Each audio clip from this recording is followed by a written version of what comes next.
Hi everyone, welcome back to my channel. Today I'm with Michael. Michael is a collector Hey of everyone. everything vintage or whatever he can get his hands on. And today he's going to talk to us about this that I sold on his behalf in my eBay store. So I don't know much about it, but before we get into the detail of this, how did you score this?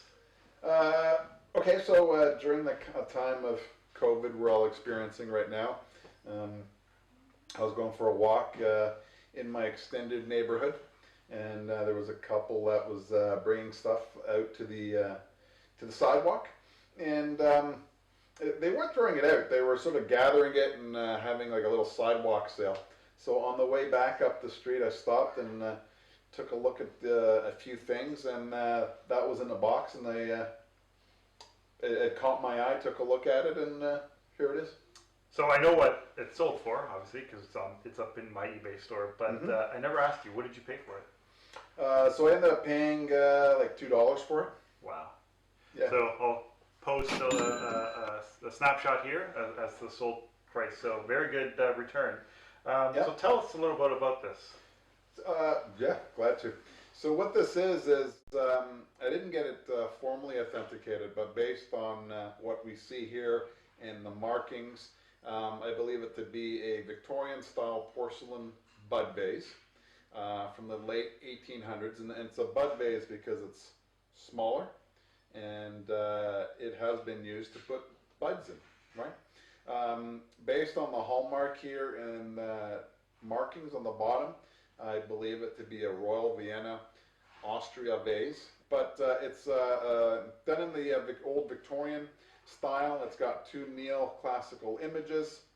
Yeah, that's what it is.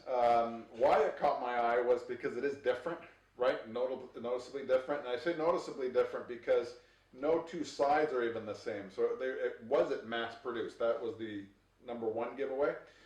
Number two is that it actually has a hallmark, and Frank's going to post pictures for you. And then there are a series of numbers here that relate back to date, manufacturer, and sometimes artist. What else can I tell you about it? So I spoke to the couple that had this after having purchased it, and they knew enough history about it that they probably shouldn't have given it away. Mm-hmm. So what I know is that their parents brought it over from Eastern Europe in around 1930, I believe is what they said, and along with this they had some other items. So the other items weren't there because knowing that they had this of some value, would have been interested in seeing what else they had. But yeah, so that's how and why this caught my eye. Yeah, it's a very interesting piece. So I will be on the lookout, and if you're on the lookout at garage sales, yard sales, again, I will post detailed pictures, but significant return on this little piece. Yeah. Michael, what else do you collect? Just share with our audience some other vintage. Sure. Maybe quick tips. How's that? Sure. So I've been doing this for about 9-10 years, and this is not full-time for me. This is more of a summer thing for me, or winter thing, depending on how things are happening. So you're a part-time picker. Part-time picker. I guess I've never been called that. I've been called other things, but not that. Yeah, so of late, what's been really popular, I've sold maybe 5 or 6 sets of old vintage skis from the 1920s or 30s. Not because people are using them for skiing, but mainly because they're repurposing them into shot glass racks, into bars. So I've sold sets in the bars. People are using them to adorn their cottages up north with them, and there's just really neat focal points within a home or cottage, right? The old skis with the nice wood, and they stain them up. They look really great. So those are getting harder and harder to find, but I've had success with those, and old chests or train trunks. Those have been pretty good. Now, I know you're also an avid Coca-Cola collector, so we'll probably have to save that for another video. But yeah, everything Coca-Cola, sure. Viewers a sneak peek or sure. A little bit about your collection. Yeah, have you got some pictures you can put up out there? Okay.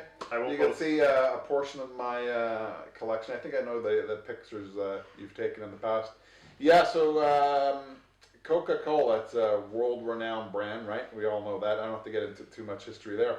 But what makes my collection unique is that it's not so centered on North America, but rather across Europe and Asia.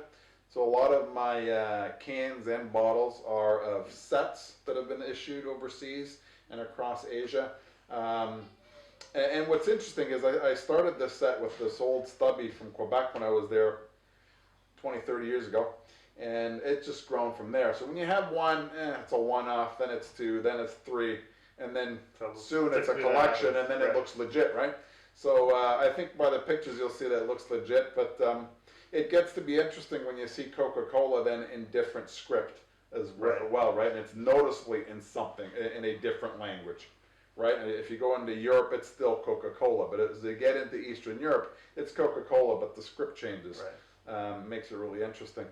I don't know. Let's so I've seen the collection. So the $1 million question: is it for sale? Everything's for sale. Yeah, I think I've hung on to it for so long that I think it's time to let it go and just refocus on something else. I think there'd probably be a couple bottles and cans that I'd like to keep that mean something. I don't know which ones those are right now until I get. Well, we won't give too much away. We'll have a separate episode on that. Sure. Michael, thank you so much on My this. pleasure. If there's any questions or comments regarding the vase or questions on vintage, feel free to drop the comments below, and Michael will, I'm sure, we'll read them. So, Michael, thank you so much, and we'll see you to the next one. Happy picking. Can I say that? Yep. Happy picking. Bye for now. Bye-bye.